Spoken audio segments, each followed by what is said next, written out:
a pandemia da Covid-19, a orientação é ficar em casa para se proteger. Mas para muitas pessoas, o lar também não é um lugar seguro. Os últimos números divulgados pelo Disque 180, que recebe denúncias de violência contra a mulher, mostram que as ligações tiveram um aumento de cerca de 9%.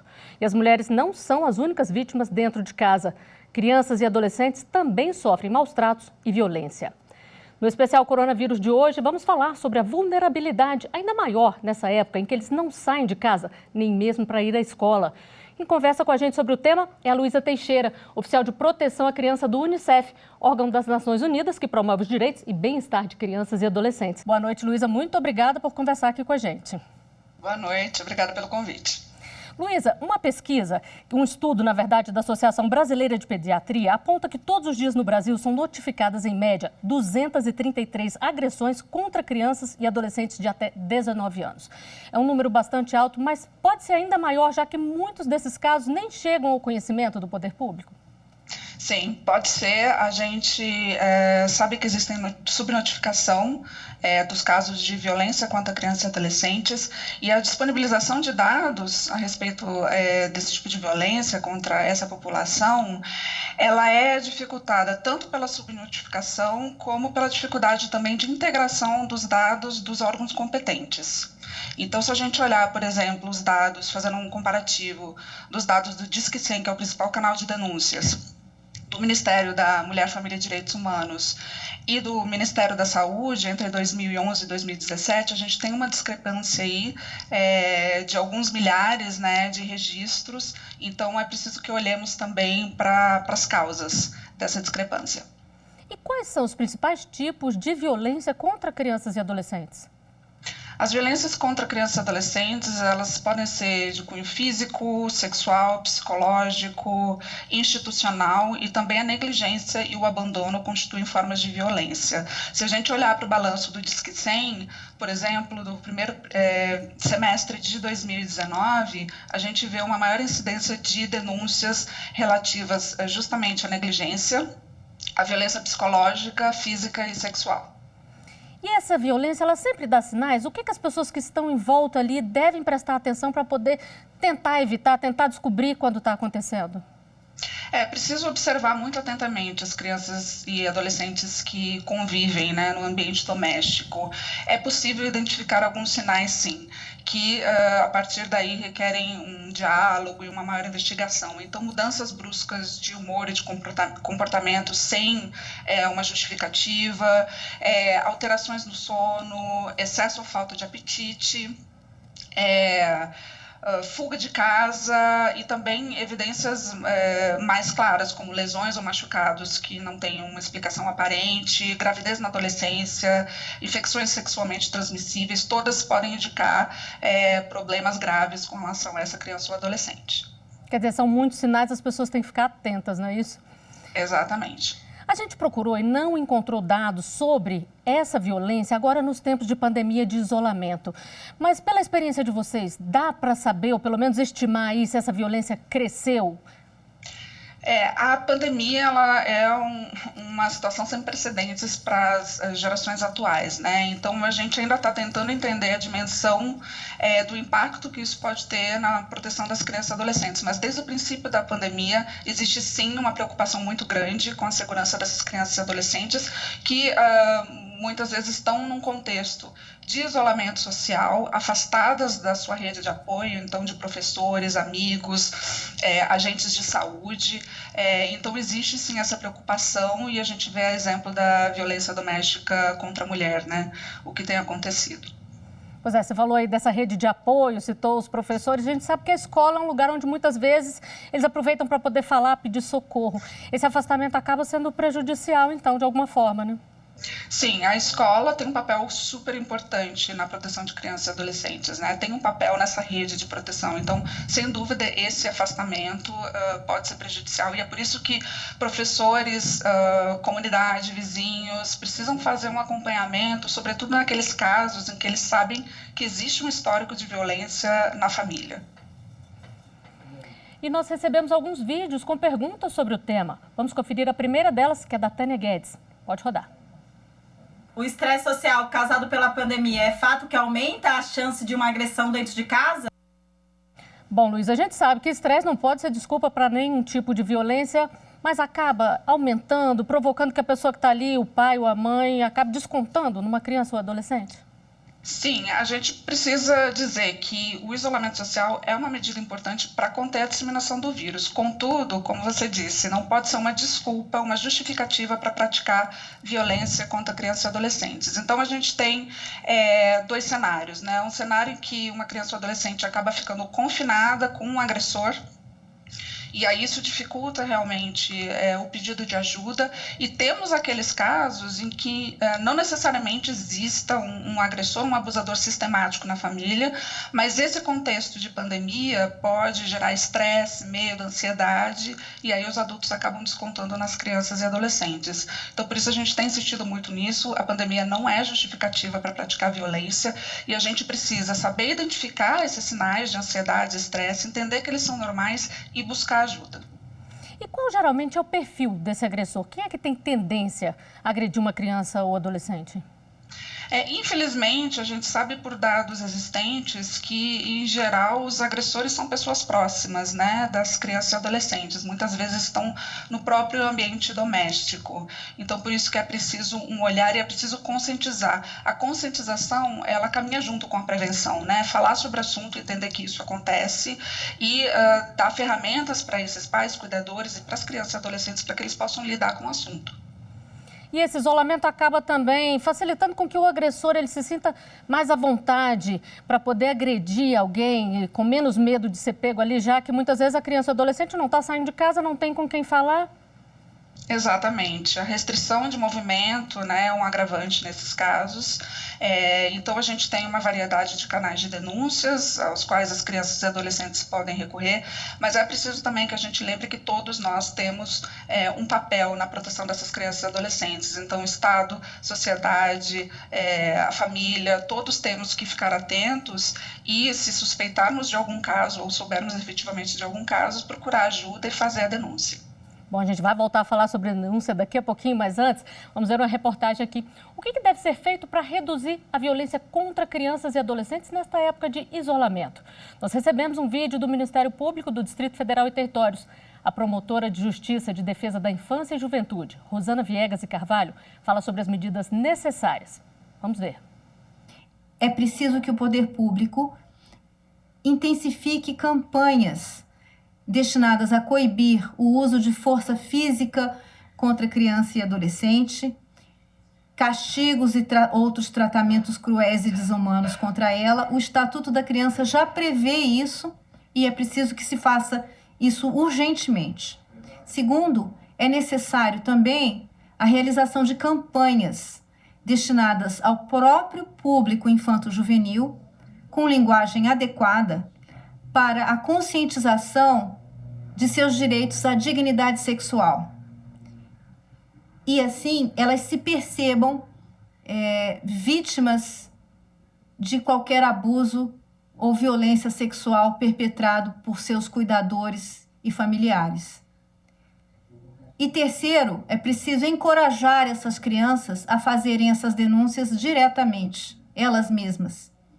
Então, o poder público também necessita criar canais destinados às crianças, canais telemáticos, tais como Disque 100, Disque 180, para que elas possam ser atendidas diretamente e elas possam, de forma protagonista, elas mesmas fazerem essas denúncias. Luísa, campanhas são sempre importantes? Sempre importante, sobretudo quando se trata de proteção contra violências, né? Então, é preciso falar sobre o assunto, como eu havia mencionado, conscientizar as pessoas de que o período pede atenção, pede alerta, né? E justamente, como falou a doutora Rosana, possibilitar que as pessoas conheçam os canais de denúncia e saibam onde e como pedir ajuda. E dar essas ferramentas para as crianças e adolescentes é também muito importante. E que tipo de campanha é mais eficaz, tanto para atingir o público-alvo, crianças e adolescentes, contra a sociedade, como a sociedade que está ali também em volta e que pode, de alguma forma, ajudar, ficando de olho, denunciando? Precisamente. O Unicef tem trabalhado, por exemplo, com disseminação de mensagens para diferentes públicos. Então, mensagens específicas para pais e cuidadores e familiares, para a população em geral, para as crianças e adolescentes também. Pois é, você falou aí do Unicef. O Unicef lançou recentemente uma cartilha com 5 dicas importantes aí para proteger crianças e adolescentes nessa época de pandemia. Fala um pouquinho mais para a gente sobre essa campanha. Sim, bom, as dicas são simples e elas se retroalimentam e se apoiam mutuamente. Então, é basicamente cuidar das crianças e adolescentes que convivem com você, né, criar um ambiente seguro, lembrando que nesse contexto de pandemia, a segurança das crianças depende também de um ambiente livre de violência. Cuidar de si mesmo é muito importante, então já falamos sobre a questão do estresse, das pressões socioeconômicas que surgem com a pandemia, então saber identificar esses sinais de ansiedade, de estresse, entender que eles são normais, mas pedir ajuda quando perceber que a situação está realmente muito difícil, conhecer os canais de ajuda, né, conhecer os canais de denúncia e divulgá-los. Então, são essas orientações e dicas que temos dado para, como eu disse, pais, cuidadores e as próprias crianças e adolescentes. E quem quiser conhecer mais sobre isso aí, pesquisar, ver novamente tudo isso que a gente está falando aqui, pode entrar no site do Unicef ou então das Nações Unidas? Isso, no site do Unicef temos essas dicas e outras várias orientações e materiais super interessantes, inclusive materiais sobre o que fazer em casa com as crianças, brincadeiras e atividades diferentes. Então tem uma variedade de recursos muito interessantes para quem tiver interesse. Que ajuda, né? Você falou em brincadeiras, recursos diferentes, ajuda a poder acalmar ali o momento e evitar possivelmente uma violência, né? Exatamente. Agora, voltando a falar sobre a questão das denúncias, que foi uma coisa que a promotora também falou no depoimento dela, quais são os canais hoje que uma criança ou adolescente que está sendo vítima pode buscar para poder denunciar e falar o que está acontecendo com ela? Bom, nós temos o Disque 100, né, que é o principal canal de denúncia do Ministério da Mulher, Família e Direitos Humanos, e agora tem uma opção também específica para violações de direitos no contexto da pandemia. Temos um novo aplicativo do governo federal, que chama Direitos Humanos Brasil, que reúne tanto o Disque 100 como o Disque 180, que é voltado para a violência doméstica contra a mulher. Temos também os conselhos tutelares locais, que têm um papel fundamental na prevenção e na resposta à violência contra crianças e adolescentes, assim como o 190, delegacias especializadas nas cidades que tiverem, e a própria Defensoria e o Ministério Público. São todas portas de entrada para denúncias. E muda alguma coisa agora em tempos de isolamento ou continuam os mesmos canais? Continuam os mesmos canais, né, com algumas adaptações para os serviços que possam, em alguns casos, funcionar remotamente. A Lei Maria da Penha é usada normalmente para mulheres, mas ela também pode ser usada em caso de violência contra crianças e adolescentes? A Lei Maria da Penha, ela visa prevenir, coibir a violência doméstica contra mulheres e ela não tem uma restrição de idade, né? Então, há já alguns entendimentos de que ela poderia ser usada para violência contra meninas. Nós temos dispositivos no Estatuto da Criança e do Adolescente no Código Penal para esses casos, mas já há algum entendimento dessa possibilidade de enquadramento na Lei Maria da Penha. Pois é, e a promotora, ela também falou sobre uma das campanhas que ela sugere, que é contra a violência sexual, que a gente sabe que acontece não só com as mulheres dentro de casa, mas também é frequente contra crianças e adolescentes. É mais grave ainda nesses casos, Luísa? É mais grave e a gente precisa falar sobre isso, porque os impactos, né, da violência sexual, que pode se configurar tanto pelo abuso como pela exploração, eles são muito perversos, né, e podem perdurar pela vida toda da criança e adolescente. Então, existem consequências físicas, psicológicas, emocionais e sociais, e realmente nesse contexto de pandemia é uma preocupação muito grande, um aumento na incidência desses casos.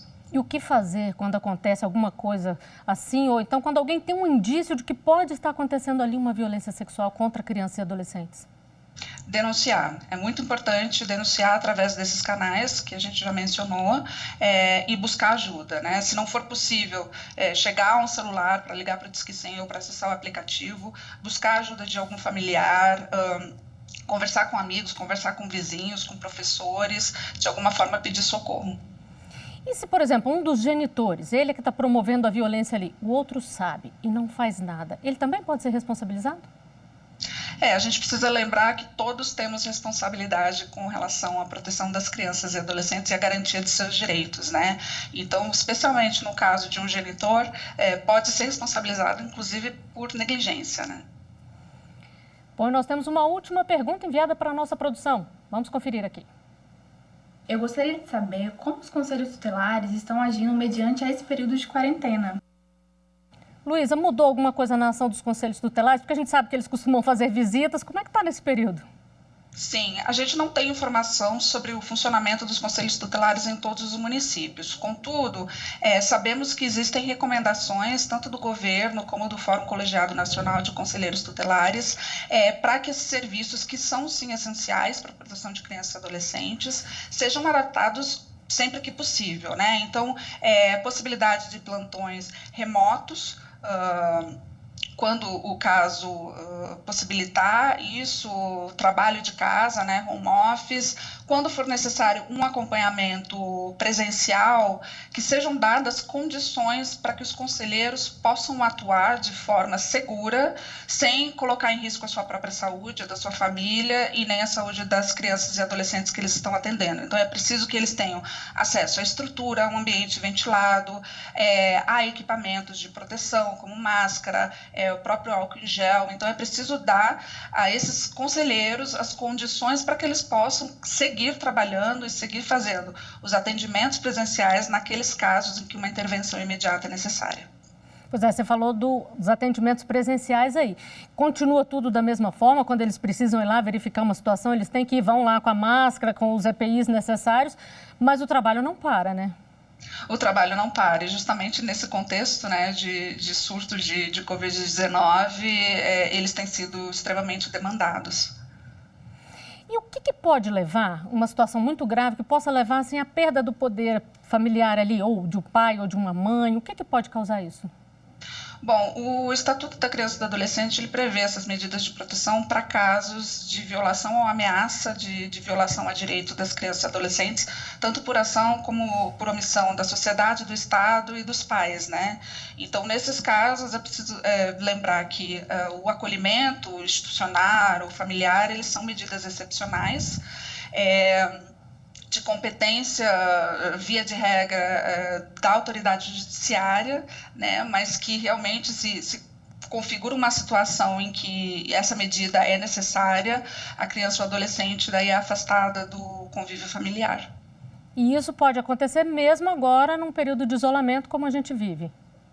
Sim, pode acontecer. Há recomendações, né, de órgãos como o CNJ, Conselho Nacional do Ministério Público e os próprios ministérios da cidadania e também dos direitos humanos, sobre como proteger as crianças e adolescentes que estão atualmente em acolhimento institucional.